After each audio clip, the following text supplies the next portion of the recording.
People can just join. Oh, okay. Okay. All right.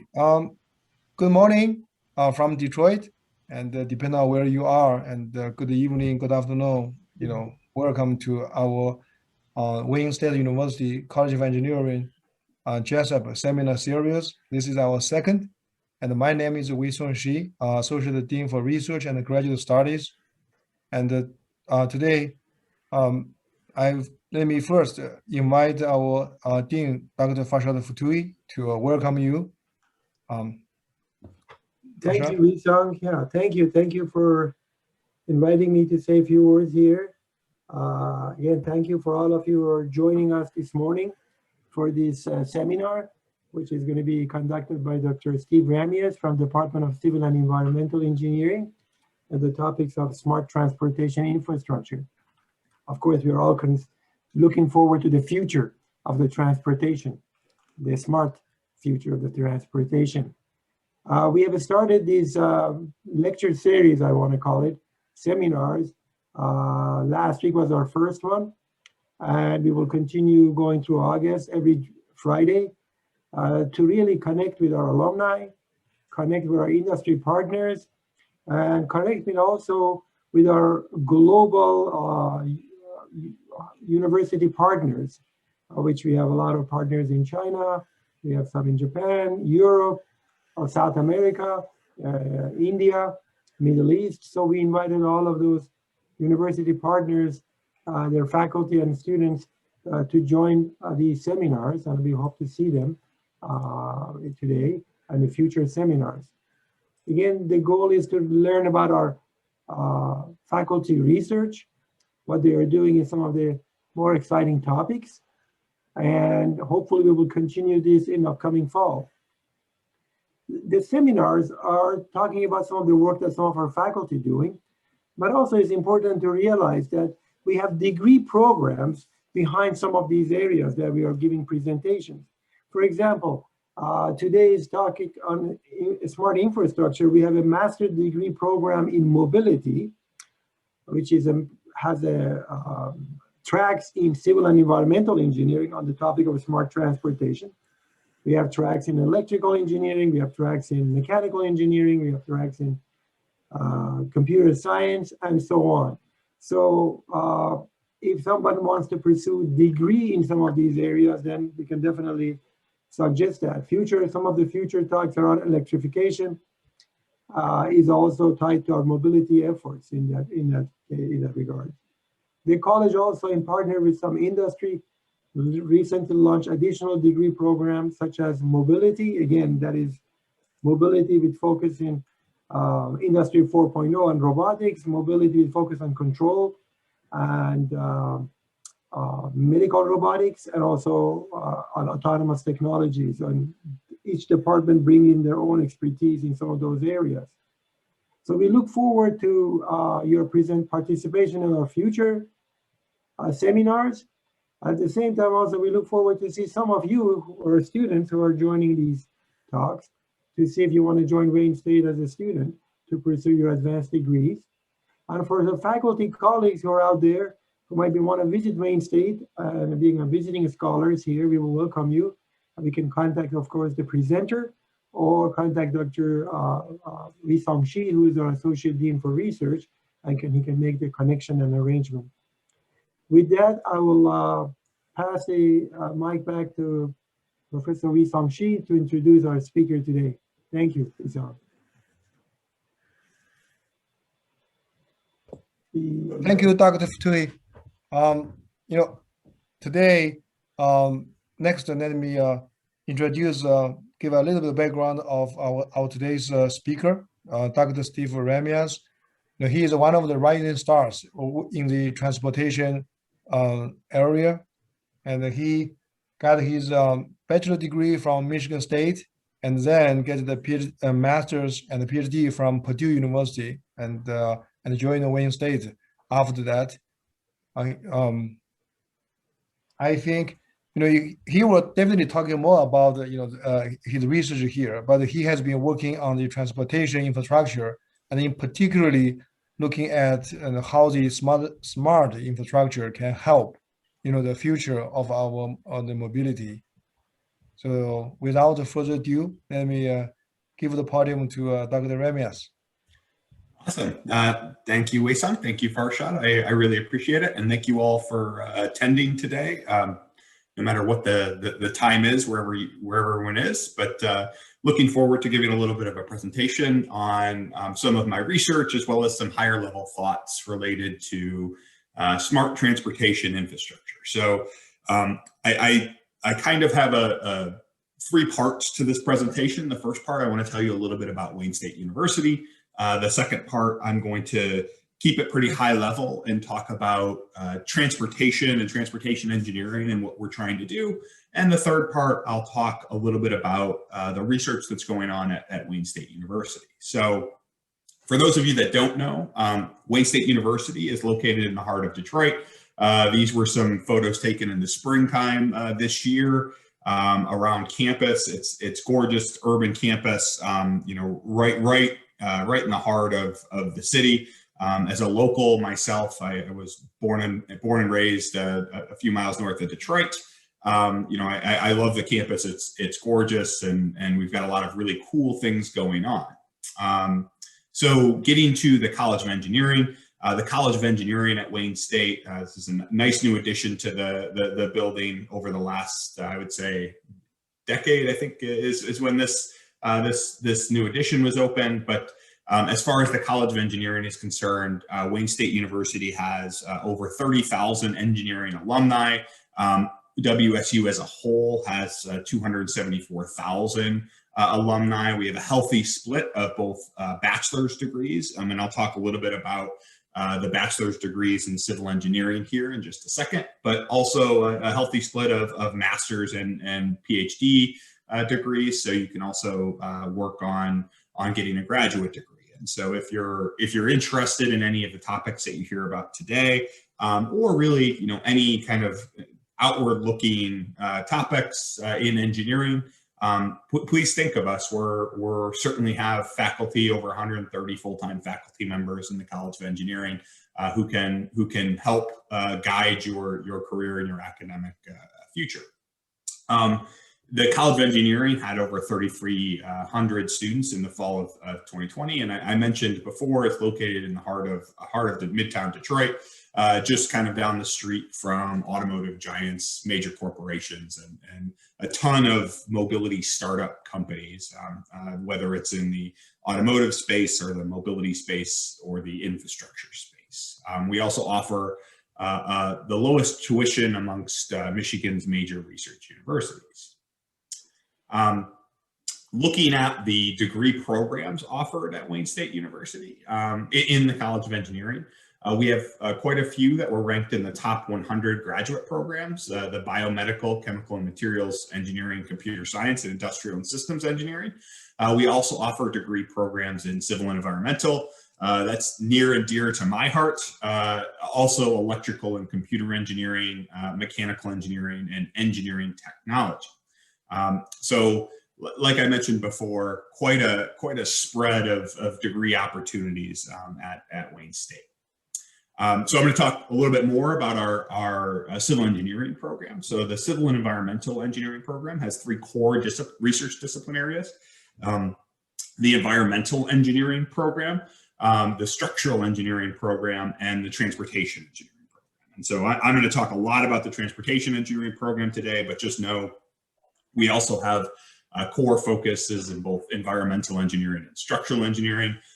We also do a lot of work within the civil and environmental engineering department within environmental chemistry, material science, and urban planning. We have experts from kind of all over the country, and we collaborate with national, state, regional, and local funders and grant programs to really just do cool research and make the world a better place. So let's talk a little bit about the transportation research group within Wayne State University. So we have 3 faculty members currently in the transportation research group, and we focus on a wide breadth of transportation issues. My talk today is really going to focus more on intelligent transportation systems, I'll give a little bit of a background and some definitions there as I move forward. Also, pro-vehicle and connected vehicle data. So what data is coming out of the vehicles that we can leverage to make transportation decisions. Automated traffic signal performance measures. That's looking at the infrastructure that's currently out there and leveraging information at the traffic signal to kind of make decisions and make the transportation network safer and more efficient. Other areas that we currently have folks doing research in, multimodal safety and operations. So whether not just looking at vehicles, but also looking at bikes, transit, pedestrians, scooters, any type of transportation you can imagine. Surrogate safety measures. So typically, we try to focus on safety in the transportation engineering discipline, but we've traditionally been very reactive, meaning we wait for crashes to happen before we go and do something, go and act. And so what we're trying to do is look for new metrics that we can use to be a little bit more proactive in the safety space. Transportation equity, trying to make sure that transportation reaches everyone. So making sure that transportation is not a limiting factor to get to whether it's jobs, grocery stores, religious services, cultural events, just making sure that everyone has an opportunity to get access to transit. And that goes along with transit accessibility, making sure that our transit system, both locally and nationally, are up to par and are really serving the community that like they're supposed to be doing. Travel demand modeling, figuring out how people are moving and understanding those patterns. We certainly have, it's changed a little bit because of pandemic times, but certainly understanding essentially how folks are moving. And then also we're always looking at emerging data sources, whether it's for transportation planning, transportation operations, and transportation safety. And I'll talk quite a bit about emerging data sources a little bit later on in this talk. So I kind of mentioned that was my part one, or I guess that was my part zero. So the overview of this talk today is going to be that new technologies enable better transportation solutions. And the first part of this, I will talk a little bit about the background of transportation engineering. I'll talk about the problems or as engineers like to look at them, the opportunities we have. And then in the second half of this, I will talk about solutions that have been used using intelligent transportation systems. So I'll look at the past solutions, the present solutions, and the future solutions. And I will tell you there is a blurry line between the present and the future right now. We're kind of in a really exciting time for transportation. You may have seen a lot on connected vehicles, autonomous vehicles, self-driving cars, electric vehicles. We're really at the kind of bleeding edge of technology, and we're in this transition phase from traditional vehicle-centric transportation to kind of a lot of technologies that are going to really help us in the future.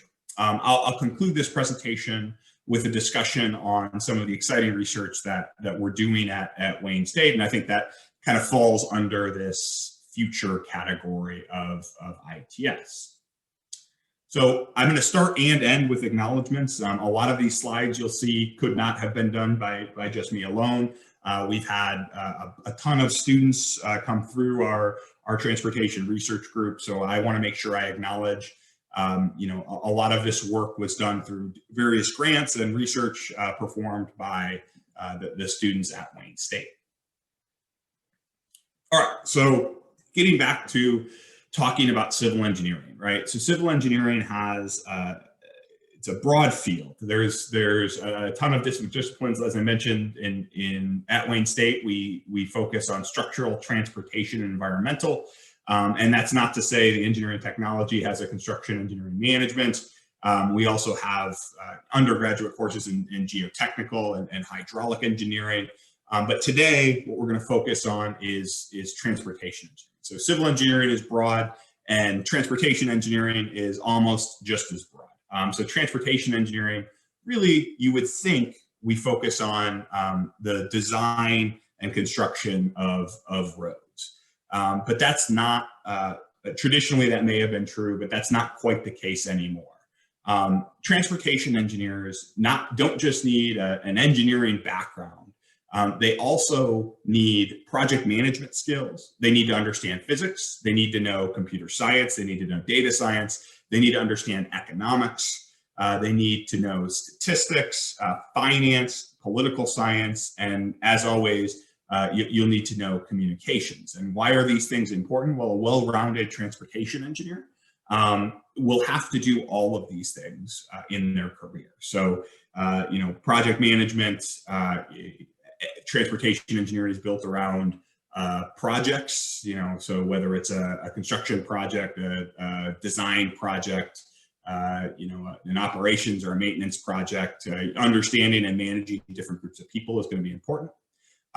Communications, transportation engineers are going to get in front of a group of community stakeholders or public and have to, communicate what project they're doing and why they're doing it. And when they have those communications, they're going to need a pretty good understanding of statistics and background knowledge to essentially provide meaningful statistics to present to the public stakeholders. So as I mentioned, civil engineering, a broad field, transportation engineering, an even broader field. So let's try to simplify transportation engineering into kind of a really easy to define idea, right? So realistically, transportation engineering is trying to connect things from point A to point B, right? So how do we get from point A to point B? And realistically, there's a route that needs to connect point A and point B. But the questions that we need to ask are, what are we moving? Are we moving people? Are we moving goods? Are we moving information? Are we moving freight? Are we moving cars? So there's a lot of different things that we can move from point A to point B. So how are we moving those things? Are we moving them via train? Are we moving them via trucks? Are we moving them via waterways? That's another, interesting or I guess component of transportation engineering, understanding how we're moving things from point A to point B. Lastly, we need to understand what route we're taking. So how are we getting things from point A to point B? Are there numerous routes that we can take? Is there one route that is better than another? Should we define a new route? And finally, in transportation engineering, we're always asking the question, how do we make it better? So how do we make it more efficient, cheaper, greener, and how do we essentially optimize that route between point A and point B? So that's kind of where transportation engineering is all about. A formal definition of transportation engineering is the application of technology and scientific principles to the planning, functional design, operation, and management of facilities for any mode of transportation in order to provide the safe, and I've underlined safe because it's the forefront of almost everything in transportation engineering, efficient, rapid, comfortable, convenient, economical, and environmentally compatible movement of goods and people. What you'll often see in transportation engineering or in civil engineering in general is this kind of life cycle of a project. So you would start at the top here and you would talk about the planning of a project. Why are we doing a project? Do we need to do a project? What are the details? Who are we trying to help with this project? Is this project necessary? Those are the types of questions that we would ask in that planning domain. Next, once the planning is done, we would go to the design, and the design would work on the blueprints essentially of the whatever it is we're building, whether it's a roadway or a rail or a public transit system or an intersection.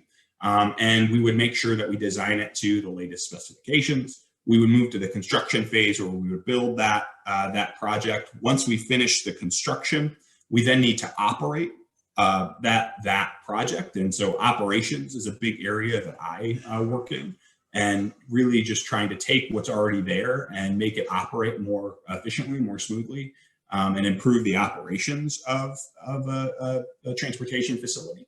Then we move to maintenance, making sure that we're trying to essentially get the longest life out of that project. And towards the end of that life, when we could no longer maintain it, we will kind of feed back into the planning process where we would start that cycle over again. So that's kind of the transportation engineering project life cycle. So I briefly mentioned this before, but the goal of transportation engineers, in my eyes, is the safe, efficient, and reliable movement of goods and people. And with that, there are a ton of problems. And as I mentioned previously, in engineering, we don't really love to call them problems. We like to lean on those more as opportunities. So a good engineer takes a problem and essentially looks at it as an opportunity to solve a problem. So we have a series of opportunities. One of the opportunities is always cost. Things become more expensive over time, and the more cost effective you can do things, the more impact you can have, right? So trying to lower the cost of projects and trying to do things efficiently is important. Supply and demand is always going to be a problem in transportation. If you look at a pipe, right? So a roadway can be equated to a pipe, and the supply would be the kind of the width of the pipe, and the demand would be how much water or how much fluid you could flow through that pipe. And it's the same with vehicles, right? So the supply is the number of lanes you have in a transportation system, and the demand is the number of vehicles that are trying to get through that roadway. And the reason I have this as an opportunity or a problem is, in the past, we've always tried to build our way out of supply and demand problems. Realistically, when the demand reaches a certain point, we try to widen the road or add lanes to the roadway, and that's not sustainable, right? So we need to find new opportunities to essentially, work on kind of demand management of the transportation system, whether that's encouraging people to take new modes of travel, or whether it's working on the efficiency of the existing lanes, trying to reduce the distance between vehicles or fit more vehicles on a given roadway. So there's a lot of issues there and opportunities there that we as transportation engineers look at. Transportation for all, as I mentioned earlier, transportation equity, trying to make sure that we are providing solutions for everyone in this transportation discipline. Other opportunities, and I guess problems that we face in transportation engineering and as transportation engineers, human behavior. So everyone acts a little bit differently. You have distracted driving, you have folks who are tired while driving, and we try to design a system such that we can handle those varying types of human behavior. We also have weather issues. In Michigan, it snows quite a bit. In some places, it rains quite a bit. Some places it's very cold. Some places it's very hot. All of those different weather patterns and climate concerns kind of have an impact on how we manage the transportation system. Maintenance, just being able to maintain what we currently have. There's costs associated with that. Changing technologies is what I'm going to focus a lot of the later part of this talk on. Technologies are constantly changing, and it's not as if we can tear the whole transportation system down and start over. So we need to start using the technologies as they come on board, along with existing technologies. A good example of that is leveraging, we talk about autonomous vehicles and connected vehicles and how those vehicles are going to interact with the existing vehicles that are on the road. And there's numerous other transportation challenges out there, and we'll talk about a few more of those later on today. So looking and trying to put some graphs and some numbers on some of these opportunities. Opportunity number one, and as I mentioned before, transportation engineers always have an eye on safety. So the number of deaths in the United States on our roadways is consistently over 30,000 deaths a year. You can see this frequency line here. Since the start of the personal vehicle, the Model T type era, the number of crashes has gone up until about the early 70s, and we've actually reduced the number of fatal crashes. So that's through vehicle enhancements as well as engineering enhancements.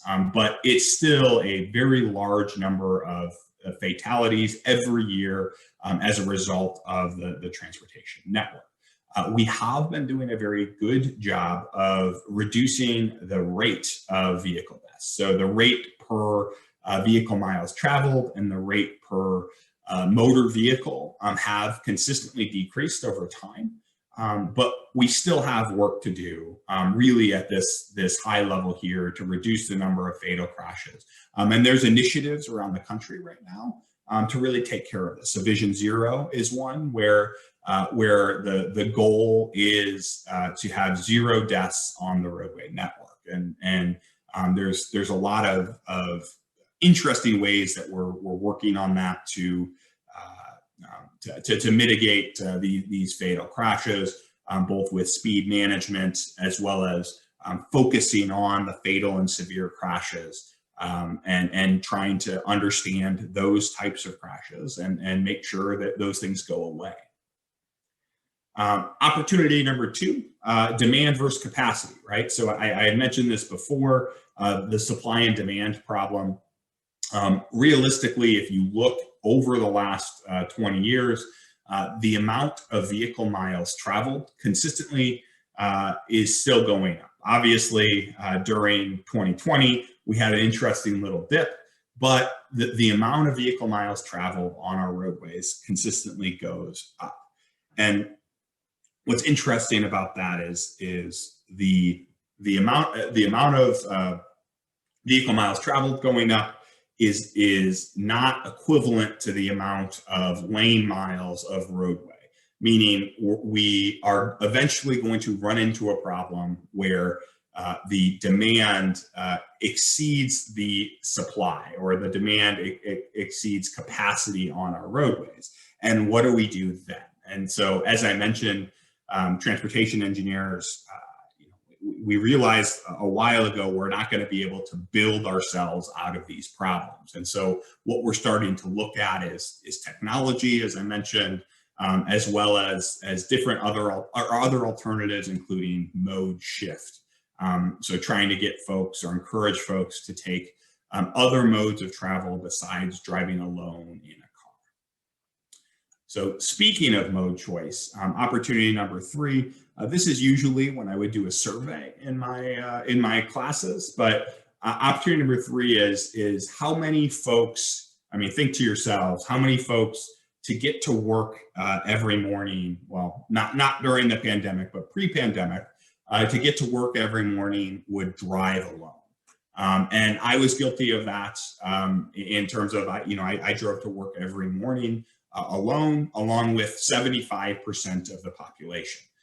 So a commuter, 75% of commuters drove their car alone. And you can imagine that what that means is there's a lot of unused space in vehicles for other people, or a lot of wasted space on the roadway as a result of unused space in vehicles. Only a small proportion, 25%, do something other than drive alone. And one of the things we as transportation engineers are focusing on now is how do we convince and how do we make it more, functional and more desirable to switch from driving alone to one of these other modes of travel, whether it's carpooling transit, working at home, walking, other bike. As I mentioned, I'm sure if we did this study in 2020, this work at home sliver would be a whole lot bigger. But still, it shows the problem of we have a mindset in this country that driving alone is the typical way of doing things, and we as transportation engineers are trying to focus on influencing folks to use other modes of travel. And you'll see some version of this a lot in different transportation classes, but realistically, the space needs when moving the same number of people by bus, bike, and car. And so when you look at I think this is 60 people in a bus, 60 people on bikes, and 60 people in cars. And just really looking at the sheer amount of space that's being taken by the folks driving alone in cars relative to a bus. And so, talking to that supply and demand problem, trying to influence more people to move from this to this is important to transportation engineers. Kind of building on some of these problems, everyone driving alone, as well as a growing number of vehicle miles traveled in this country, we're seeing an increase in the amount of congestion. So in Detroit, Michigan, in 2017, it was estimated that 61 hours per commuter per year were wasted. So essentially a week and a half of vacation time was wasted by each and every commuter on average, by a commuter in the Detroit area. And Detroit isn't even one of the worst cities in the United States. So there's a ton of other cities that exceed that 61-hour number. If you look in Los Angeles and San Francisco and Washington, D.C., they're well over 100 hours wasted per year in congestion. So congestion management is another thing. We're trying to leverage technology to define better, or to promote better transportation engineering, and thus solve some of these congestion problems.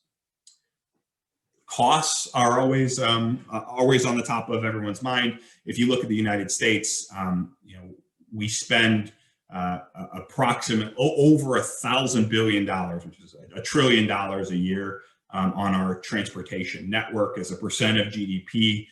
It's somewhere in the order of magnitude between 7.5% and 10% of our GDP, which is a ton of dollars invested. And it's one of our most valuable assets, our transportation network, moving people around the country. But it's very costly.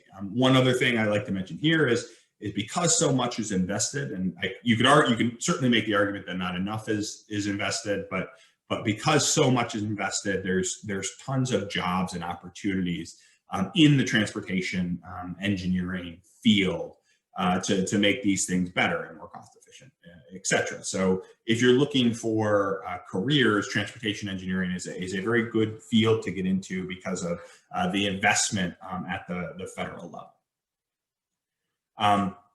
Another opportunity that I like to discuss, and that is on the top of everyone's mind, is energy and the environment. The transportation sector is the second highest user of energy consumption in the United States, and it's been growing over time. Hence the new focus on electric vehicles and trying to develop cleaner energy such that we can reduce the amount of energy used in the transportation sector. Realistically, also idling vehicles create emissions, and so if we can reduce the amount of idling vehicles, whether it's at signalized intersections or interchanges or on the interstates, we can really have an impact on the environment as well. So right now, how are we kind of managing these opportunities and what's happening in the transportation space? Well, we're leveraging better technology and better data and better science. to essentially lead to better practices and procedures. The eight documents on the right here are some of the critical or crucial guidebooks in the transportation engineering space, and they're continually being updated with the latest and greatest data sources and technology and approaches to better plan, design, maintain, and operate the transportation system. So, if you were to come to Wayne State to take a course, many of the courses would reference these guidebooks along with the textbooks. All right, so that was kind of the high level stuff. What I'm going to move into now is talking a little bit about traditional transportation engineering versus where transportation engineering is going. So transportation engineering in the past had really relied on collecting limited field data. So going out in the field, collecting some data. This is Green Shields, who's one of the kind of fathers of transportation engineering and developing the fundamental transportation diagram.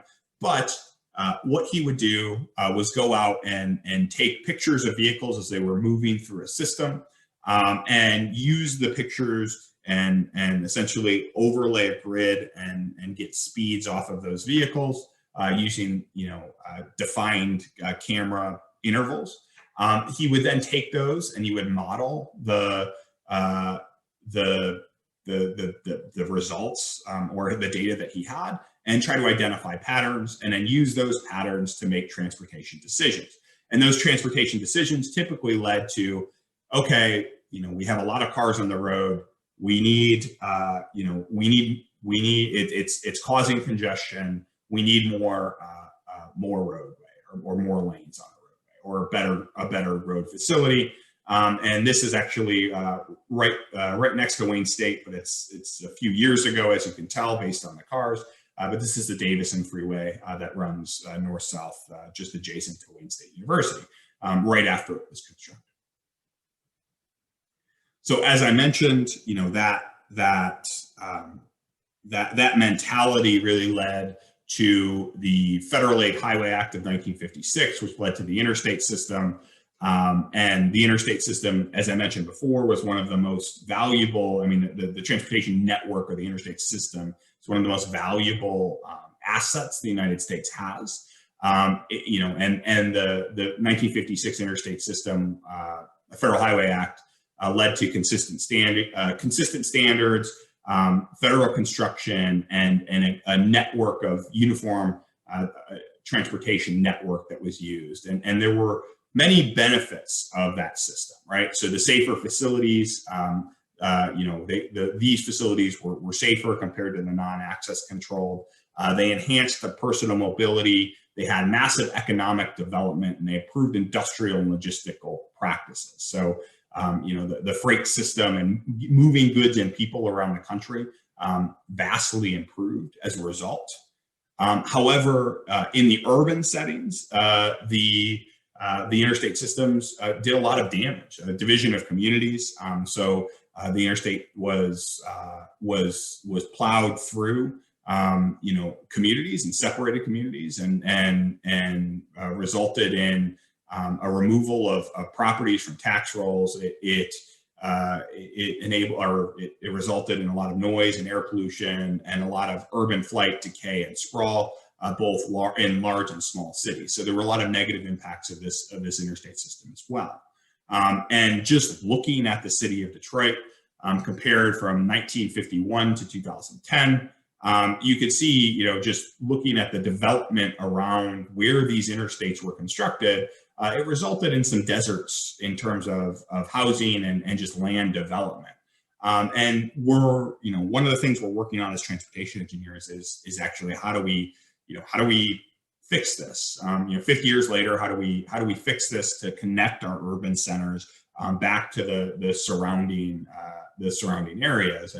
And the city of Detroit and Michigan DOT are actually looking at a removal of an interstate right here, the 375 interstate right here, and trying to raise it to ground level. That's one of the things that they're working on.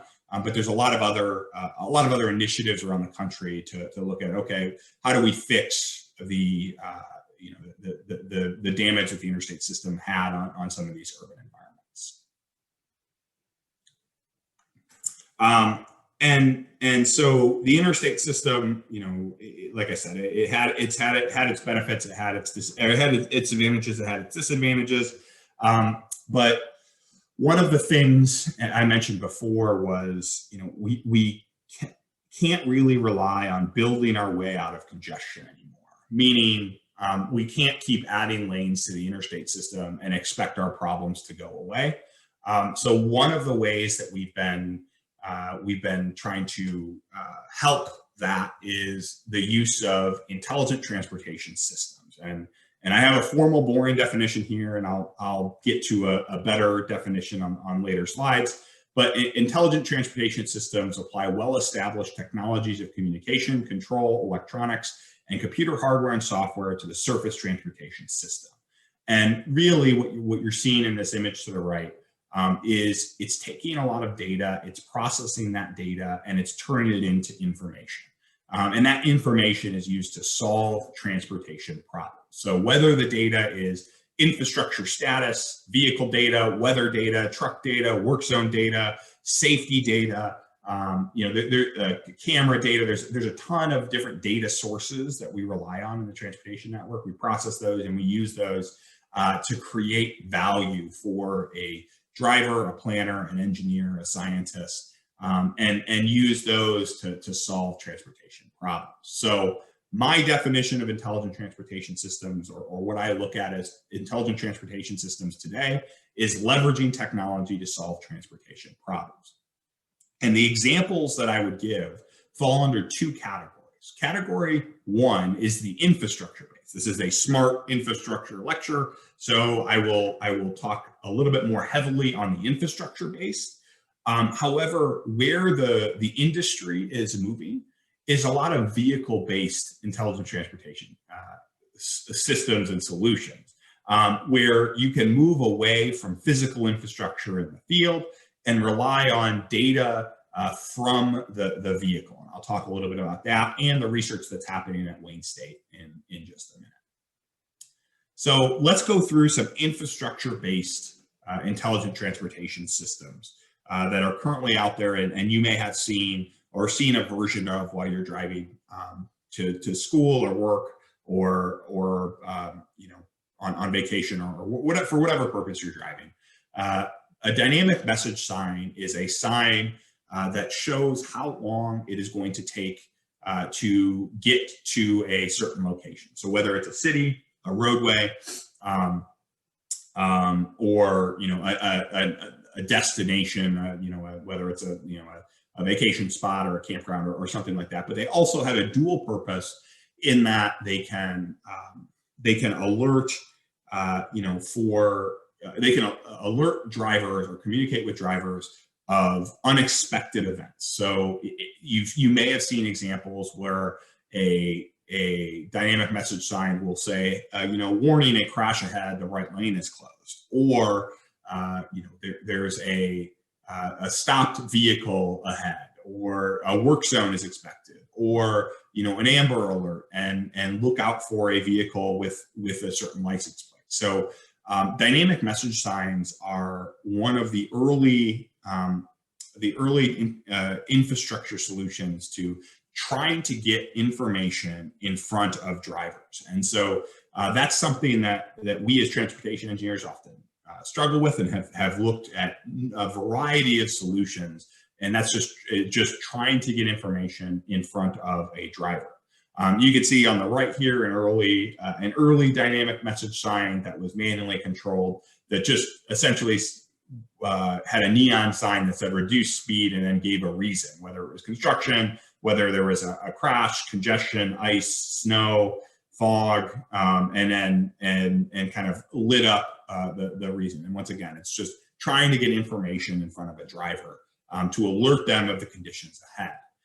And so I'll talk a little bit later on about what feeds into these dynamic message signs. So how do they know it's going to take 5 minutes or it's going to take 35 minutes to get to these destinations. Do they guess? What kind of data do they use to essentially, what data do they leverage to display on these signs? Another form of intelligent transportation system that's being used today is ramp metering. And so ramp metering is used across the United States. Specifically, I know Minneapolis uses quite a bit of these, and ramp metering or ramp management looks on the main line, so the mainline interstate, and identifies when there's heavy congestion and tries to space out vehicles coming on the on-ramp such that there's a nice sort of zipper, if you will, merging onto the interstate. And this is supposed to prevent vehicles from suddenly slamming on their brakes or slowing down and causing congestion, or I guess even further congestion on the main line. So really what's happening on these ramp meters is detectors are here, detectors are in the main line, are on the interstate, and the vehicles are being spaced out as they're entering, such that there's opportunities for vehicles and gaps for vehicles to merge into one another. And this provides capacity enhancements onto the interstate, so essentially improving the congestion, or I guess reducing the congestion, and improving the safety, and hopefully delaying any needs to widen the road facility. Other examples of ITS solutions: road weather information systems. So road weather information systems, there's a ton of them in the state of Michigan. There's a ton of them around the country. And you may not notice them, but if you're ever looking and you see kind of I would say about a 20-foot pole on the side of the road with what looks like a spinning sideways windmill on the top of it, usually that would be a road weather information system. And what this is doing is collecting localized weather information right on the side of the road, including wind speed and pavement temperature. And pavement temperature is an important one, especially in areas where it gets very cold. And so what it's collecting and reporting back to traffic engineers and traffic operators is weather information, so that those operators and managers can use that weather information to make decisions. And those decisions could be: should we send out a plow truck? Should we send out a salt truck? Are we having heat issues? Should we put on a dynamic message sign that there's a wind advisory? So there's a lot of different things that we can use this road weather information system for.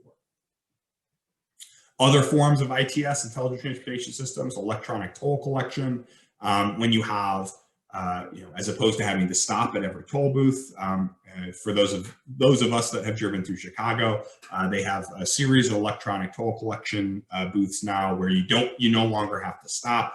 There's no longer queues. Queues are dangerous on a roadway, so there's no longer queues, and going into the toll booths, which essentially lowers the amount of wasted time at these toll booths. So electronic toll collection is another substantial development in intelligent transportation systems over the last 20 to 30 years.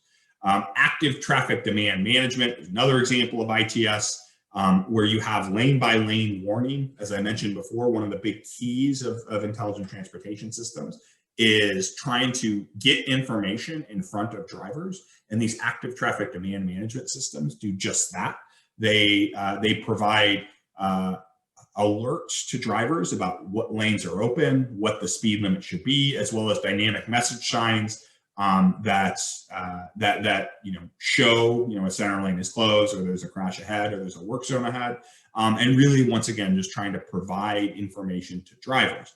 It also gives transportation operators levers that they can pull back in their traffic management center, which I'll talk about next. But it also gives traffic operators levers they can pull to actually influence traffic out there on the road, which is something that we as transportation engineers like, because it means we can do something about things when they happen on the road, and we can have some sort of control. as opposed to just letting things play out, which can be dangerous. So my final example of an ITS is the traffic management centers, and these are popping up all over the country, but they have their roots back in Detroit. These are some of the very early Detroit traffic management centers. This is for the Lodge, which, as I mentioned, runs north-south, right next to Wayne State University. This is for the Detroit Freeway Center. This is a Macomb County, newer version of a traffic management center in Macomb County.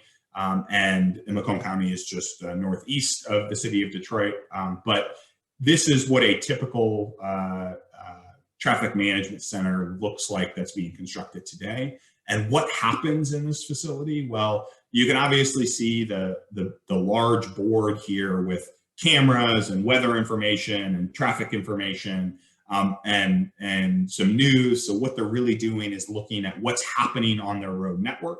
These folks right here are traffic operators. So they have their own monitors and software on their machines that they're using to leverage and pull those levers to try to influence the traffic system here, making sure that there's not excessive delay, there's not a crash, there's not any safety issues. If there is a crash or if there is a safety issue, right behind them is dispatch, meaning the police folks are right behind them.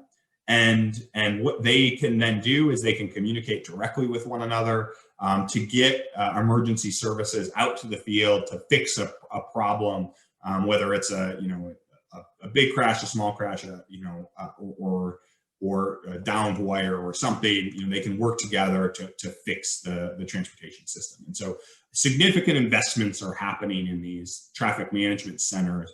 And really, these are kind of the central hubs or the brains of these the intelligent transportation system. So all of the data that's being collected by that infrastructure in the field is being fed back to these transportation management centers. And these traffic operators, as well as the engineers who are sitting up here, are using this information to make better informed decisions that hopefully make the system more safe, reliable, and efficient. So I'm going to move from there to the vehicle side. On the vehicle side, I'll spend a little bit less time, but the vehicle side, the term or the acronym that's being floated now is known as ACES. And so in the intelligent transportation system world, ACES is a good mantra. And what ACES stands for is autonomous. So as vehicles, the A in ACES stands for autonomous. As vehicles are transitioning from human-driven vehicles to essentially computer-driven or self-driven vehicles, we're moving towards autonomy in these vehicles. And these vehicles that are autonomous have numerous sensors in them, and those sensors are collecting a significant amount of data that can be leveraged for asset management or road conditions. Can be leveraged by transportation engineers and engineers in general to make better decisions. The C in ACES stands for connected, whether that's V2V, vehicle-to-vehicle connection, meaning vehicles talking to vehicles, or vehicles talking to infrastructure. So V to I is vehicles talking to infrastructure. You'll also hear V to X, which is vehicles talking to everything. So connected is another thing that vehicles are becoming. And once again, I mentioned that the autonomous vehicles are collecting a lot of information. Connected vehicles are also collecting a lot of information. And those folks distributing that information is really improving the transportation engineering game and getting additional data into the hands of transportation engineers to make decisions. Electric is the E in ACES, and in Detroit you hear about this almost every day in the local papers. But vehicles are shifting from fuel centric to electric, and that's a big push in the vehicle game, right? So we're moving from gas driven vehicles to electric, which long term will reduce the amount of emissions and energy consumed. And finally, shared. So Another thing that's happening is in 20 or 30 years, there may be less vehicle ownership, less individual folks owning vehicles, and more shared mobility. We have a little bit of this now. If you look at examples like Zipcar and other shared vehicle networks, Uber and Lyft are another example that you're kind of sharing a vehicle. But in transportation engineering, we're looking at a concept called mobility as a service, where one app on your phone would get you access to numerous different modes of transportation, and it would all be at the forefront of one cell phone app. So you could use one cell phone to get a car, a bike, a bus, and understand all of your transportation options.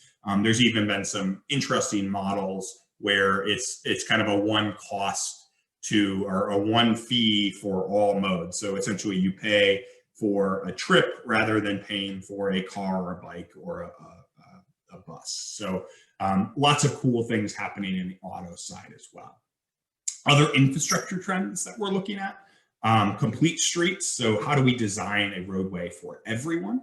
You can see in this image below, as opposed to just having, wall-to-wall cars, there's places for people to walk, places for people to bike, and really, again, trying to get that mobility for all concept, especially in the urban environment. And another infrastructure trend that I'll touch on is a smart city, and really what a smart city and this is a focus of Wayne State being an urban institution, is how do we make Detroit a smart city?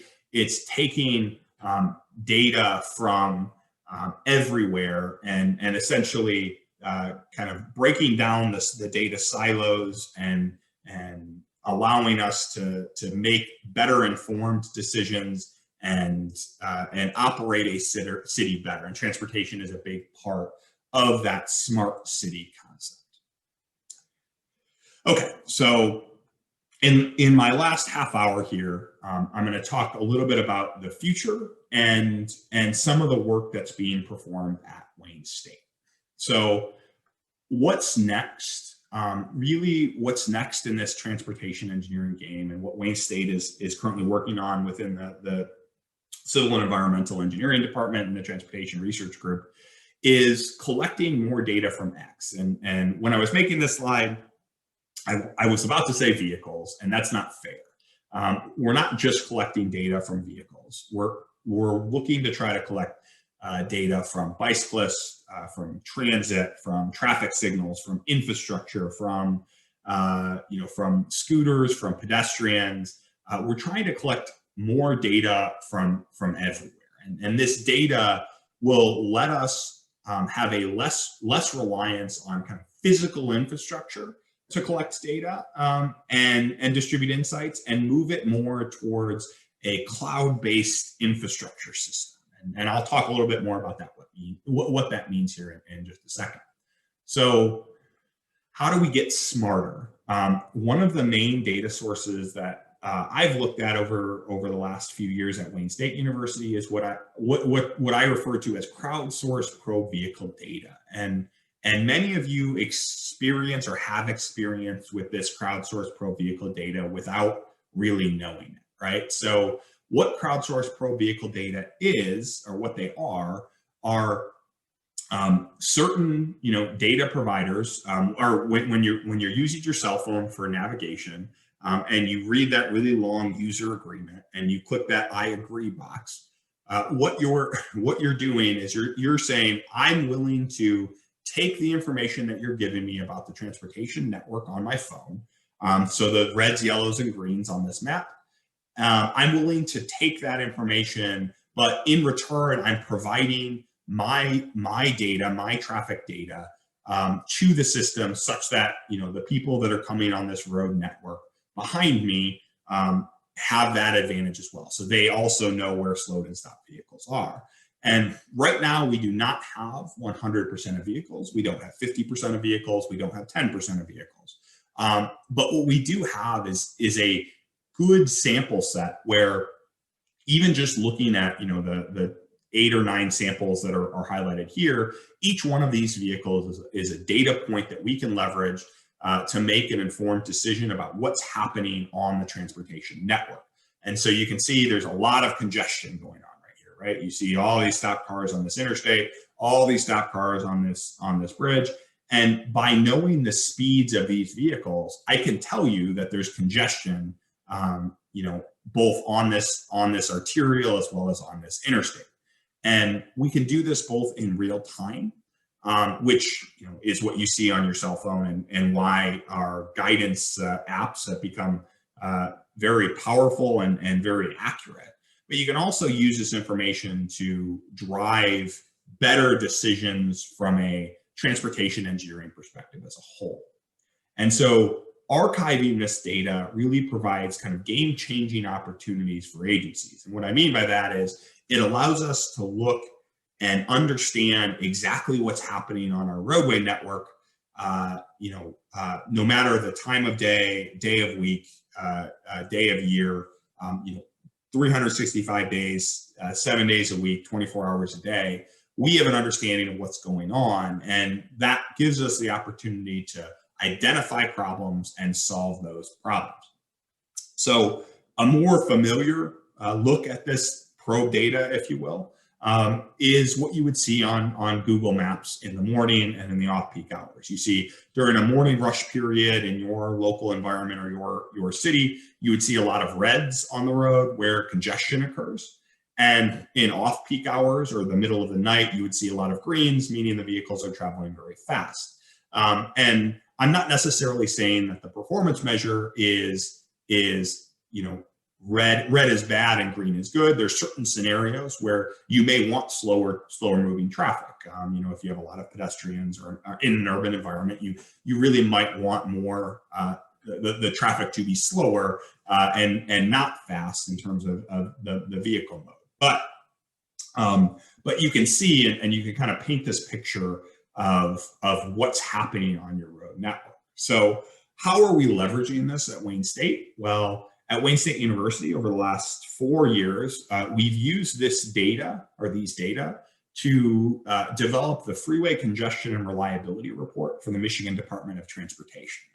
And what does that entail? Well, essentially we look at the entire year and we look at every segment that we have data for on the limited access freeway. So essentially the interstate system, as well as some of the local highways in the state. And we essentially say what the performance of that segment was, and we give it in a series of performance measures. So here you can see congestion wise, in a peak hour where congestion is happening on the local Detroit freeway system. And we can then score these and rate these and essentially give these to planners who can then use them in their models to develop the construction schedule and what roadway should we prioritize for construction, and or where should we be looking for ITS solutions that will go out onto the roadway network that will help us mitigate some of this congestion on the roadway.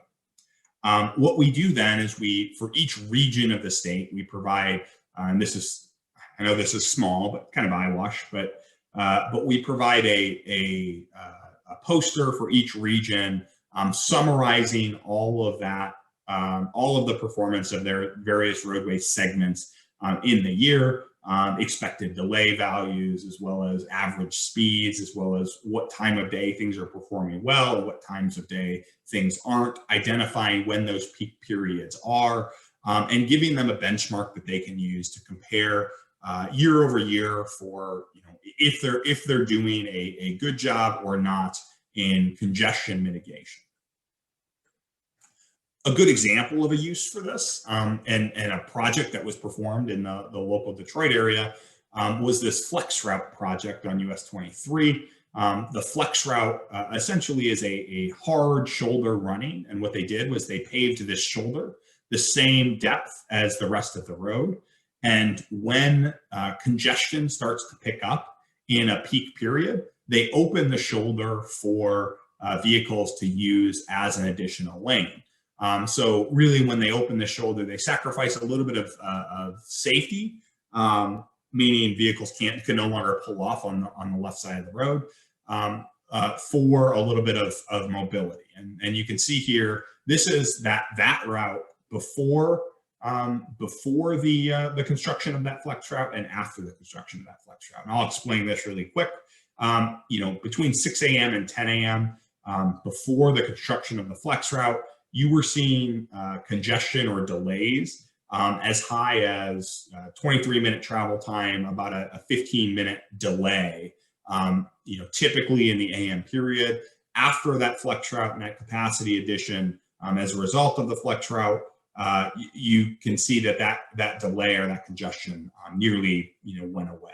And what's cool about this is it's kind of the best of both worlds, in that they're not just widening the roadway, but leveraging an existing cross section of the roadway to improve the operations only when you need that additional roadway in the AM and the PM peaks. Other issues that we've been tackling at Wayne State University are relating to work zones. So in a work zone, there's a lot of statistics, both mobility, environment, and safety. So mobility, 24% of non-recurring freeway delays are due to work zone projects. We lost about 888 million hours of vehicle hours of time in 2014. A ton of fuel, 300 million gallons of fuel are lost every year as a result of work zones. So really what we're trying to do, and safety too, I'm sorry. So safety, 96,000 crashes were as a result of work zones in 2014. So there's a lot of issues surrounding when we need to perform maintenance on our roadways. And what we at Wayne State have been trying to tackle is how do we identify essentially good work zone management strategies and poor work zone management strategies. And so one of the things that we looked at was looking at, and I'm a sports fan, so I'm not sure if folks out there are sports fan, but really at the end of a basketball game, what you end up getting is an NBA stat sheet, or a stat sheet that summarizes the performance of all of the players during a game. And this game happens to be the game that Wilt Chamberlain scored 100 points. But what we wanted to do, and the motivation behind this, was, can we create this stat sheet for work zones? Meaning, at the end of a work zone, can we create a 1 or 2 page report that will summarize what went well and what didn't go well in that work zone? So leveraging that pro vehicle data, what we created at Wayne State as a part of a Federal Highway Administration project was what we call a work zone mobility audit. And the work zone mobility audit is an after-action analysis of the mobility characteristics of a work zone through the use of pro vehicle data. And I'll go through this in a little bit more detail in just a second. But essentially, it's a 2-page stat sheet that can be mass produced at the end of any work zone, such that the decision makers and the operators have that information in front of them. And I'll talk about some of the future use cases here in a minute. But what we do to create that work zone stat sheet, or that work zone mobility audit, is take our pro vehicle data in 5 miles upstream of the work zone, within the work zone, and 3 miles downstream of the work zone, and we turn that into this 2-page report. And just going through this relatively briefly, what we have is some statistics about where that work zone is, a map of where the work zone is being performed. We have a scatter plot that just shows the orange being the work zone travel times, and the gray, which is hard to see, is typical traffic. We have a heat map that shows where congestion is occurring. The lines are where the work zone is happening. So when you see red in front of the work zone, what it means is you're most likely having queues that are leading into the work zone. On the bottom here, we have some reliability metrics, and those are broken up by different times of day. So was the work zone performing well in the AM, the midday, the PM, or the weekday or weekend? You see on the weekend, it wasn't really having much of an impact. Those lines are right on top of each other. But kind of comparing all of these things, we also look at where congestion is happening relative to where congestion usually happens. So here's where congestion happens in the work zone versus the prior year. This graphic looks at the hours of day. So this radial graph looks at the hours of day and tells us, okay, what hours we're performing well. This actually gives information to the decision makers on when they want to do the work zone, or if they want to pull their workers prior to a certain time of day, or if they want to do a nighttime work closure. All of that information can be derived from these radial plots. And then finally, and this looks like the most boring part of this, but it's actually the most important, just the metrics themselves for that for that road work zone. So the metrics here can just summarize the delays, the reliability, and the queuing in the work zone that was experienced as a result of this work project. And what we were able to do as part of this project is develop a code that automatically generated these two-page summaries. They used some spatial information related to the probe vehicle data. They used the work zone information from the state DOT, and they used the probe data itself to create an RStudio application that was used to pump out these metrics. And here's just a few more examples. You can see a lot of red on this one. This is a weekend road closure near the airport that caused quite a significant amount of delay. And here's another one, work zone near Flint, Michigan, that really had zero impact on the traffic going through that area. But as I mentioned before, this box is kind of cool of all of these numbers and these data, because what essentially you can do is look at all the work zones that happen in the state, nationally, internationally, and compare them to start deriving insights. So you can do before and after assessments, you can do detour route assessments, you can rank the work zones across the state and understand, okay, what work zones were performing better than others, what strategies were being used at these work zones that performed well versus these work zones that did not perform well, and are there ways that we can essentially just up our game or improve the operations of these work zones such that there's essentially less congestion, improved safety, more reliability in work zones. Also, and one of the interests from the state of Michigan, as well as some other colleagues, was using this for statewide work zone planning. So one thing that happens at state agencies or state DOTs is we lose a lot of institutional knowledge. People are always moving around within the state agency. And so, what these work zone mobility audits allow is, essentially a record of past work zone projects. So if you were to complete these for every work zone that you ever did, say in 5 or 10 years, you were about to do another maintenance project on either a similar segment of road or an adjacent segment of road, you could look back at the strategy you had used previously and look at what was the result of that work zone strategy to try to essentially say, oh, did we do a good job or did we do a poor job, and how do we improve that work zone strategy. Our next steps, realistically, we've done this, taken the available data, fused it, and developed performance measures. And some of the next steps that we've been working at Wayne State are using those boxes to predict the impact.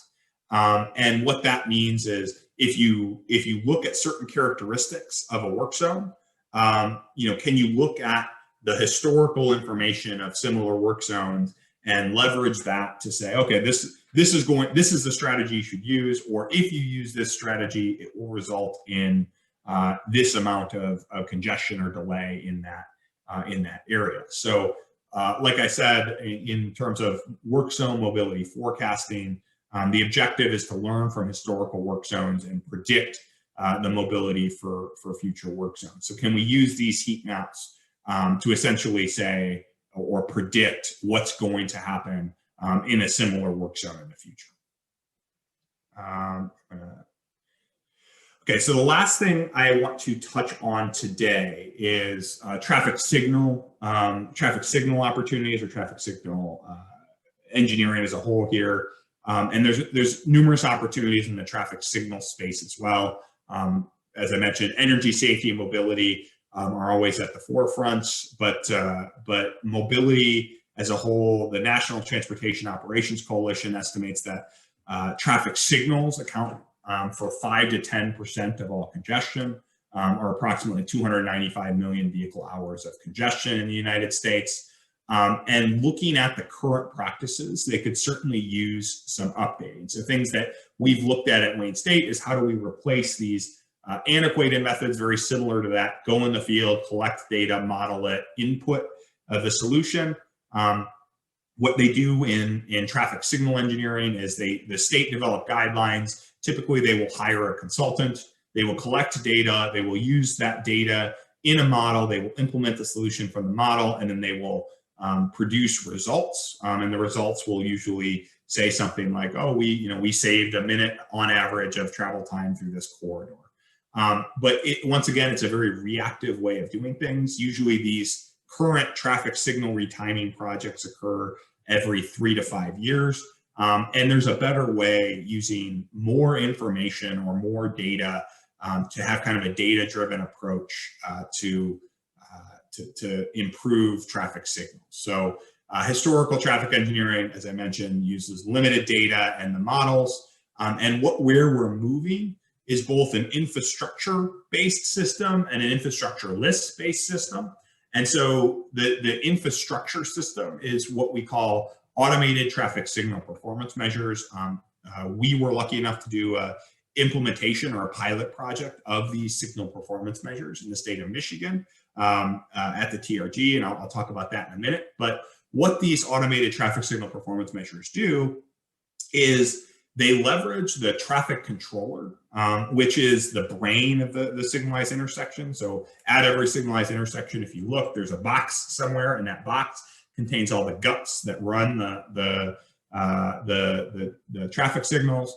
But what in the more recent versions of these traffic controllers, what they do is they log anything that changes at an intersection. And so anything that can change is a signal state. So when a signal goes from green to yellow, or yellow to red, or a PED goes from walk to don't walk, or walk to flashing don't walk, as well as vehicle detection. So there's detectors out in the roadway, and anytime one of those detectors is actuated, or one of those detectors turns on and then turns off, that traffic controller unit is logging that as well.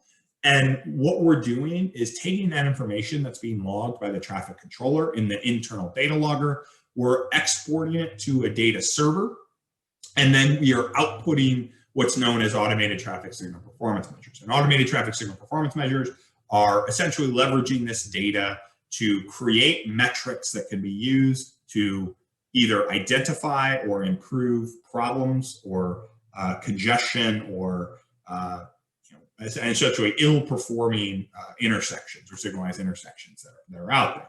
And so in my limited time that I have left, I'm going to teach you a little bit about how to read a Purdue coordination diagram, because that's one of the very cool metrics. But other metrics look at identifying split failures, looking at the volumes and delays and pedestrian delays that occur at an intersection. But we can get all of these types of information based on those detector and signal state information that's being logged by the traffic controller. And so looking at a Purdue coordination diagram, what the Purdue coordination diagram does is gives engineers the opportunity to identify if vehicles are arriving on green. And so if you think about your driving experience, if you were to hit every traffic signal when it turned green, you would be a very happy person, right? It means you would experience no excess delay, and you'd be able to get to your destination as quickly as possible. So the Purdue coordination diagram is really just built to identify when vehicles are arriving I guess really when they're arriving within the cycle, or what the signal says when they arrive at the intersection.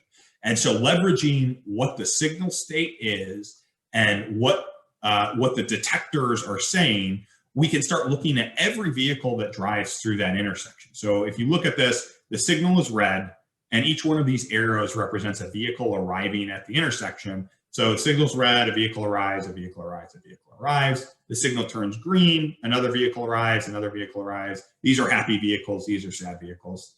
And essentially it gets to the point where in one cycle you saw 1, 2, 3, 4, 5, what's that? Eight vehicles arrive. 5 of them arrived on green, 3 of them arrived on red. These 5 were happier than these 3. And so what we do with Purdue coordination diagrams is we turn this exact diagram on its side, and we start looking at the dots as they move through the system. And essentially each one of these dots represents a single vehicle approaching an intersection. And so these 5 arrived on green, these 3 arrived on red. This was a 2-minute cycle, meaning it took 2 minutes to go all the way through that. And you could see a single cycle here.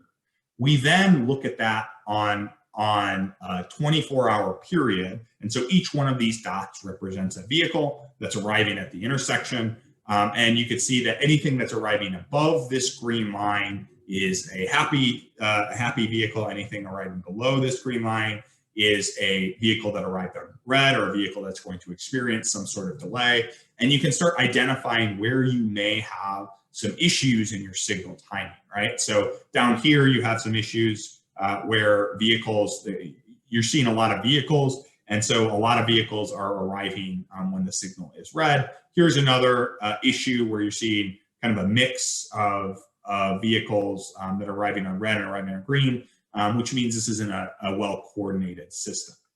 So as I mentioned, we had the privilege for the state of Michigan Department of Transportation, of doing a 2-corridor pilot study of these automated traffic signal performance measures. And we implemented this out there, and we were actually able to identify some really cool things throughout the about 1.5-year study. One of them was they went and did a signal retiming project out here, and looking at the average delay over time, you could see, okay, well, the average delay was actually going down. And then they did a retiming here on June 28th. And they actually put in the wrong timing. It was an accident, but it happens all the time. They kind of plugged in the wrong number when they were plugging it into the controller. And what that would have resulted in had we been doing a 3 to 5 year signal retiming is something like, this, which would have continued for forever until they went back out there and retimed the signal. Instead, using this platform, this ATSPM platform, we were able to easily identify in a couple of days that, oh, wow, there was an issue that was made, and fix it. And actually, not only did we fix it, we made it better than what it had been previously once we plugged in the correct offset adjustment. So this active traffic management or active management using data to improve the system resulted in a user delay value or user cost benefit of $1,250 a week, or about $65,000 a year. Really what this correlates to is transportation engineers doing a better job for the public. So saving time and money for the public. And I just showed you how to read those Purdue coordination diagrams. And if you want to look at a real world example, so here's a real world example. This is that intersection that I had just showed you. This is right after that offset mistake was made. And you can see a lot of these dots. So each dot represents a vehicle. So a ton of these below this green line mean that all of these vehicles were arriving when the signal was red. Which is not a good thing. And that was what was causing the extra 30 to 40 seconds of delay. And after we did the offset correction, or after we fixed that signal timing, we were able to essentially move those from below the line to above the line, which made more vehicles happy, or allowed more vehicles to arrive on green. Now, moving forward, and kind of what's next in this field is leveraging something similar to that probe vehicle data, but what's actually raw trajectory data. So essentially, a vehicle moves through an intersection and leaves a breadcrumb trail of what their location was, and we can start leveraging that location information to do things similar to the automated traffic signal performance measure. So here's an example of what I mean by that. So you have a vehicle moving through the intersection, and this vehicle is leaving a breadcrumb trail. It stops for a couple seconds, and it moves and goes through that intersection. And so this breadcrumb trail tells us a lot about what that vehicle experienced going through that intersection, right? So we know exactly how long that vehicle has stopped. We can essentially calculate the amount of delay that vehicle experienced at an intersection, and we can use that information to target and prioritize where investments should be made in infrastructure, or where investments shouldn't be made in infrastructure, or where they should be made in retiming projects, to essentially make the traffic signal network operate better. So really the question or the motivation was, can we identify poor performing intersections without any infrastructure and no knowledge of existing signal timing plans? And this is an example of a vehicle that a grad student of mine drove through a corridor in Detroit. And you can see they stopped at every single intersection moving through this corridor, which obviously is not a good thing. And so how do we leverage this trajectory data or this breadcrumb data to actually improve our system? And that's a problem that we've been working on here at Wayne State. And so I've got another figure. This is some of the data that we received on a corridor, actually on one of the corridors that we had the ATSPM system. And we've released all of the breadcrumbs that we had at once. So each one of these dots represents a vehicle moving through a system. These are the southbound moving vehicles. These are the northbound moving vehicles. And you can kind of just see the power of this data. You can see where vehicles are stopping. You can see if there's a platoon, meaning how dispersed these vehicles get as they go through the system. And we can use this or leverage this information to improve the signal timing. And we're also, originally when we did this on US 31, we combined the ATSPM data, so the greens, the greens and reds, the signal state data that we received. We combined those with the trajectory data and actually could create some cool plots looking at vehicles moving through the system and where they were stopping relative to what the signal state was. So you can see this vehicle stopped on red twice at adjacent intersections, which isn't great on a coordinated corridor. Here's an example of a vehicle that stopped once on a crossover here and then made it all the way through the system.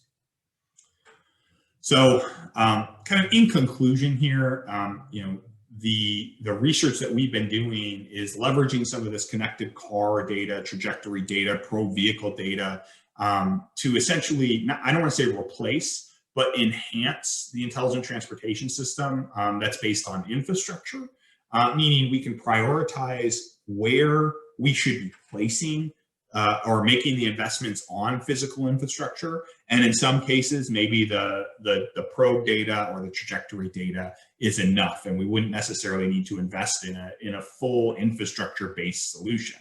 But there's new avenues leveraging all of this data or all of these data for quantifying performance, whether it's work zones, traffic signals, statewide operations, and coming soon, energy. Energy is another one that we're very interested in. So I have another video here that a graduate student of mine had put together that looks at a single user going through a system, and we developed a model to predict what the fuel consumption was of this vehicle, just leveraging the latitude, longitude, and the altitude of the vehicle.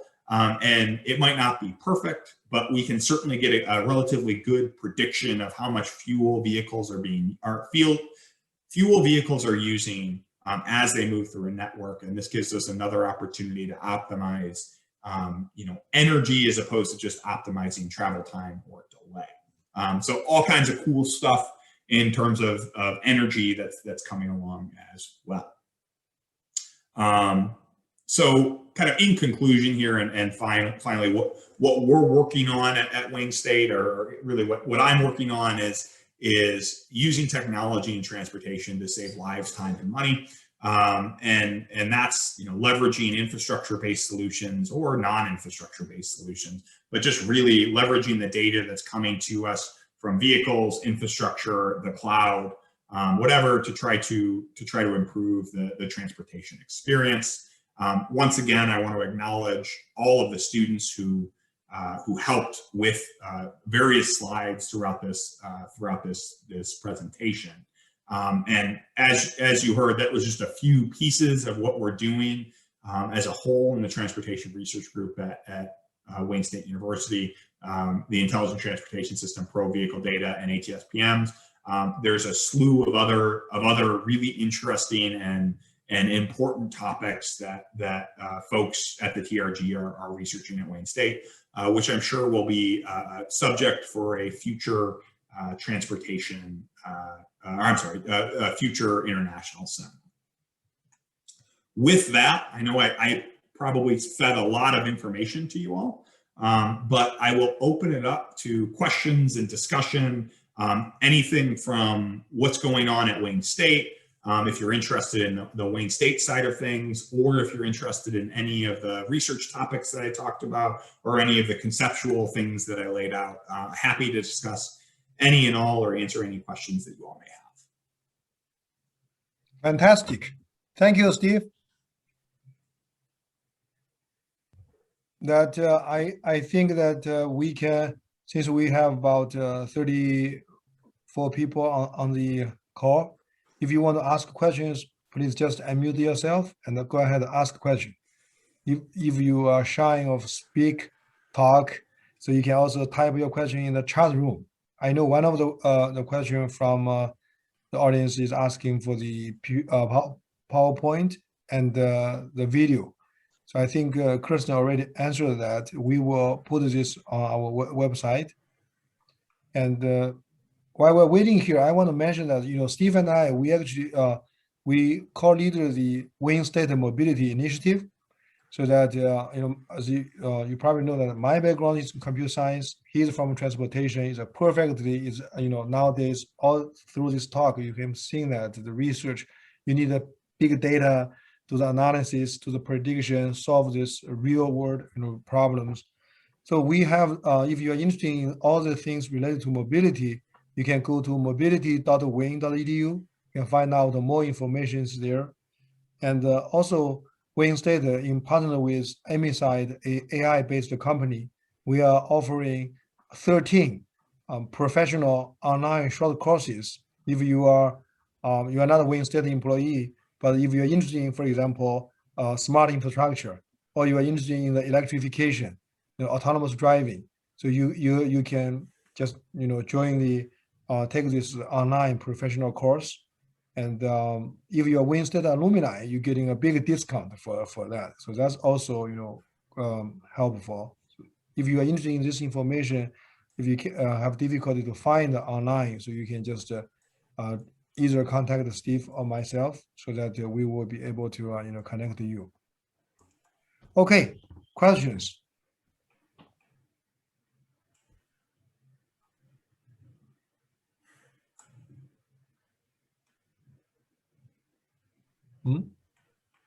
Okay, if I guess people are shy of asking questions.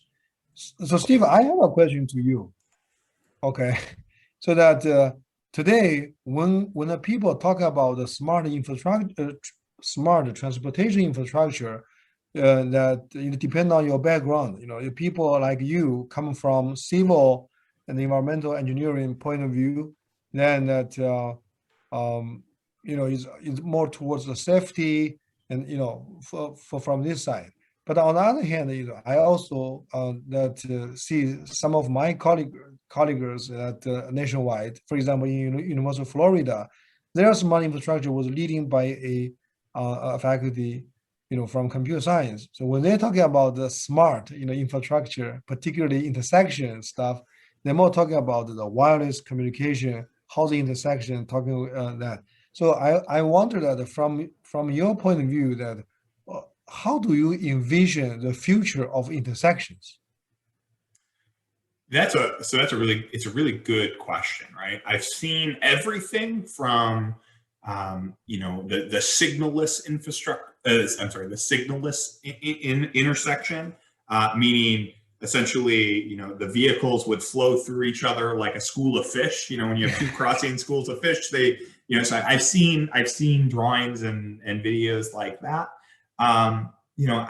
It's hard to tell. I certainly think that the future is going to be based on getting information from the vehicle to the cabinet, and the cabinet making some decisions, and then getting that information back to the vehicle. And I should say that's the trajectory we're on right now.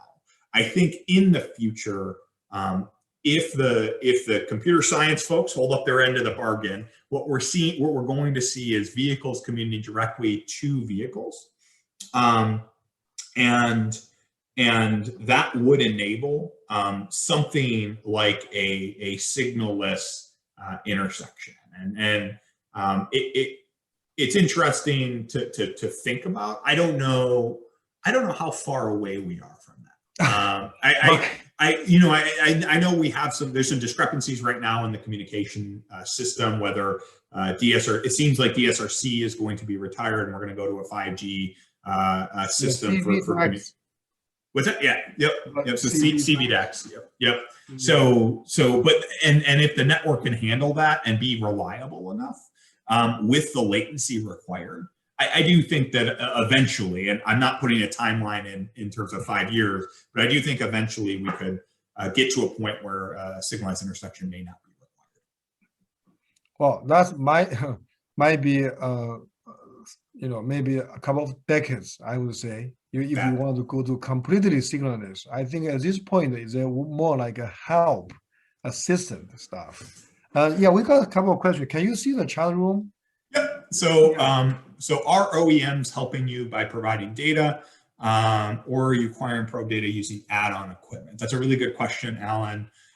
So the probe data that we're using is actually coming from, there's a few of them. There's four or five companies that actually aggregate information from various sources, whether that's cell phone applications, in-vehicle telematics, but indirectly, are we getting information from OEMs? Yes. Directly, no. I think the OEMs are a little bit concerned about privacy issues, so they don't want to directly provide any of that pro vehicle data. So the answer to your question is both, right? We're getting them indirectly from OEMs, as well as directly from some cell phone information with GPS, as well as some of the in-vehicle telematics, whether they're add-ons or OEM provided.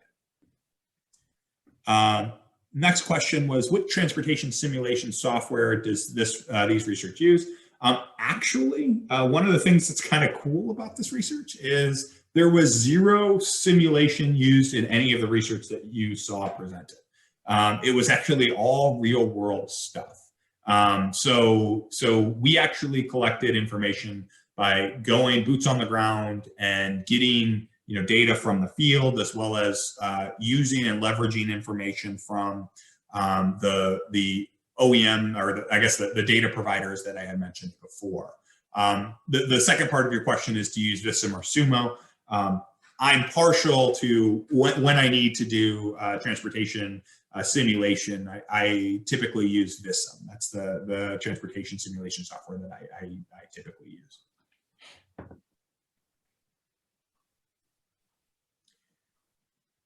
Okay, good.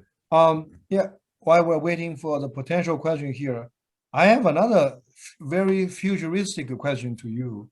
Because today, when you talk about smart transportation infrastructure, you're basically talking about ground transportation. So imagine that, sooner you will see drones, and even in Detroit, we have a couple of startups doing those flying cars, right?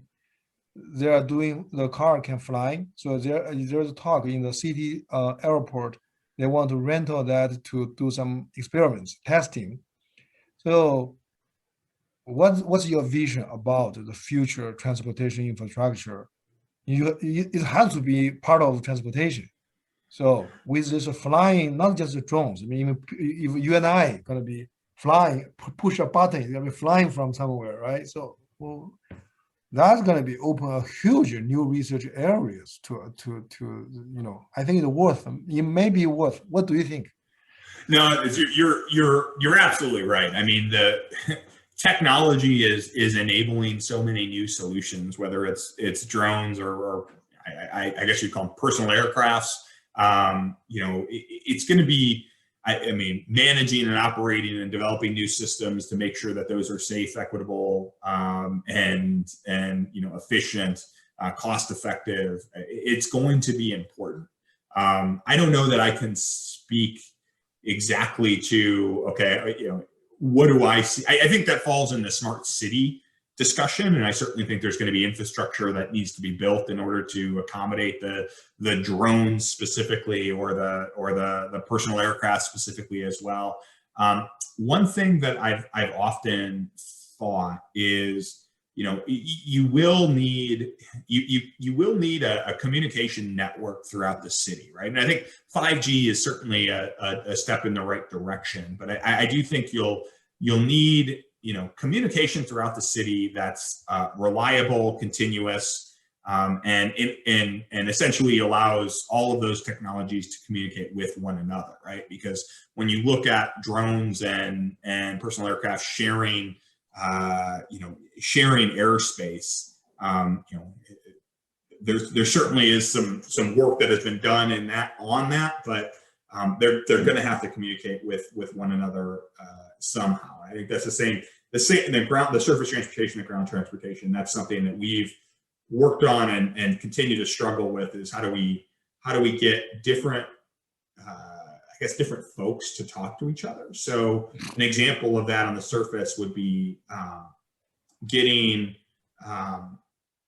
transit and the traffic signal folks in the same room, so that we could figure out how to communicate with those folks to communicate with each other, so we could leverage the traffic signal network to improve the mobility of the buses and the transit systems. So it's a communication issue on more levels than one, just technology, as well as making sure that the folks that are doing X, whether it's drones or personal vehicles, are talking to the people who are doing Y. And so hopefully, it's a really good question, Wei Song. It's almost an unanswerable question, right now. Right, yeah. We just leverage this opportunity to chat about that, because what is the intersection going to look like? Even this is not defined, right? I think it's a good opportunity that for the audience, or for anybody who views this a video later, to think about that. So if you are looking for some disruptive technologies, if you are looking for some disruptive, the next big companies, those might be interesting topic. So I saw Kirsten bring the next speaker information here, but it doesn't hurt us, so we can continue discussion. There's another two questions come out. Steve, do you want to give a? Sure. So some municipalities provide traffic light data to vehicles for smart routing, i.e. Las Vegas. Do you expect this to expand nationally, and are standards being developed? Certainly. So certainly there's a ton being done right now from the signal side to provide this information directly to vehicles. There's a lot of startups. I know TTS is one example. Vegas has implemented that ATSPM system that I mentioned in my research. Vegas is one of the cities who has gone full on board with that. So they're collecting all of that information in the signal cabinet. There is a standard, the high resolution data enumerations, and that is a standard for how to collect the vehicle detections and the signals, the signal states, and that can be distributed. There's also SPAT messaging, which there was a big federal push to standardize that, and that's signal phase and timing, and that's essentially how the information from the cabinet is broadcast to connected vehicles.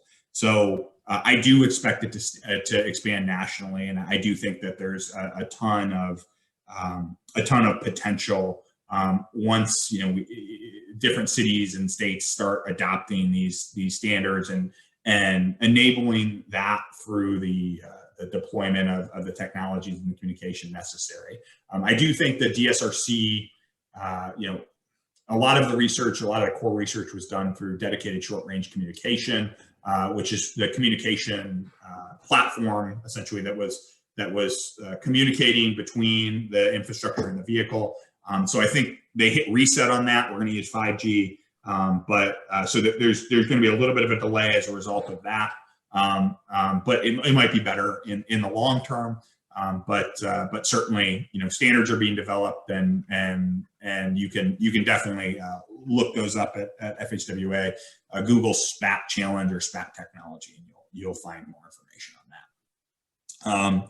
Bilal asks, as cars are becoming more and more independent, is communication and transportation systems secure enough to prevent what could go wrong?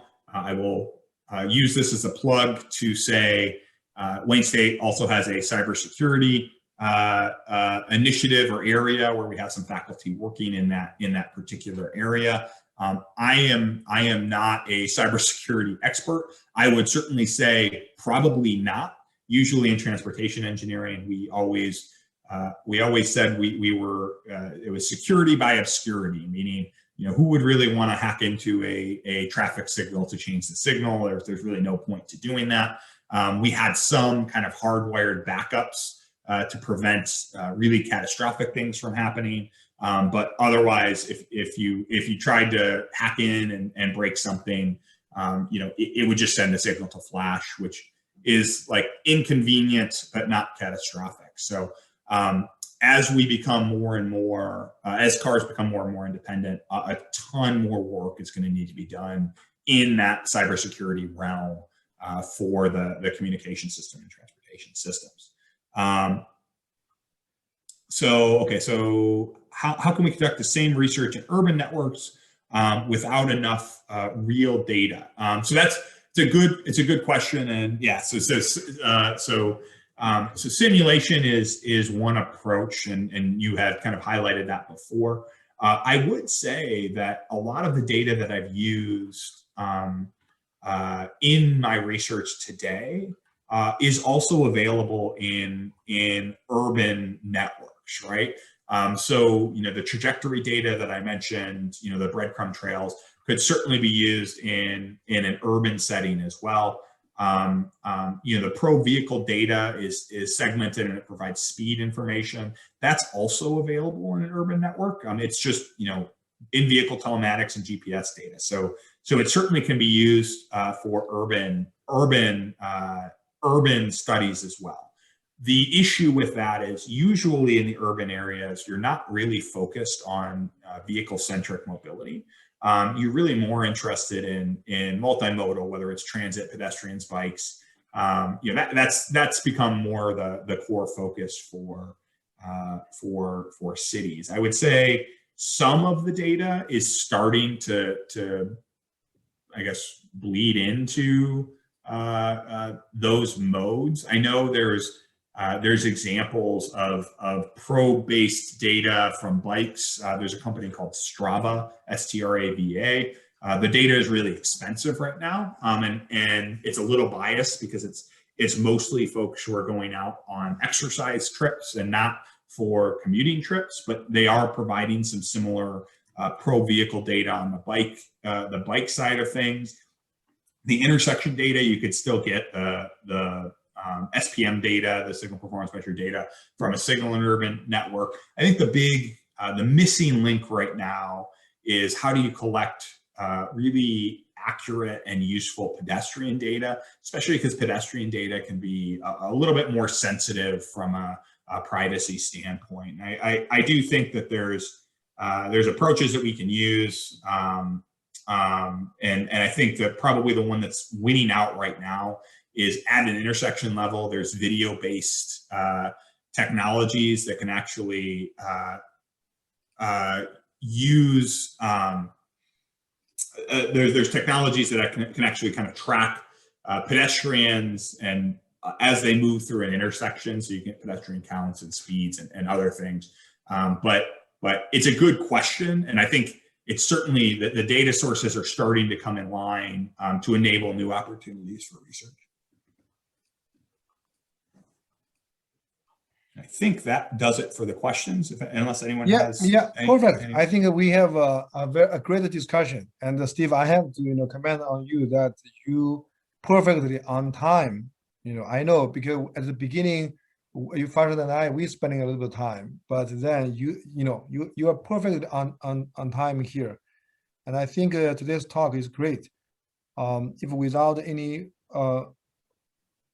other questions, we will conclude today's talk. So on the screen, you can see that this is our next speaker. So this is a part of this seminar series. We have 8, and then almost every Friday, except the one we have Independence Day, July 2nd. Otherwise, that we have every Friday. So next one will be by Professor Sorin Dragici on the using advanced computational approach to repurpose drugs for COVID-19. So I think their work has been funded by National Science Foundation. Is timely, urgent, needed. And with that, I would first thank you all the audience who come today, and some of you I know from far away, such as a couple of you from China, Mexico, India. So in this, it's already pretty late in the East Asia. Thank you so much. And if you have any questions, please follow up with either Steve or me. And then also thanks our speaker Steve for the wonderful talk. All right. Then we will conclude today's talk. Thank you. Thank you, everyone. I really appreciate your time. Yeah. All right. Have a good rest of your day. Bye-bye.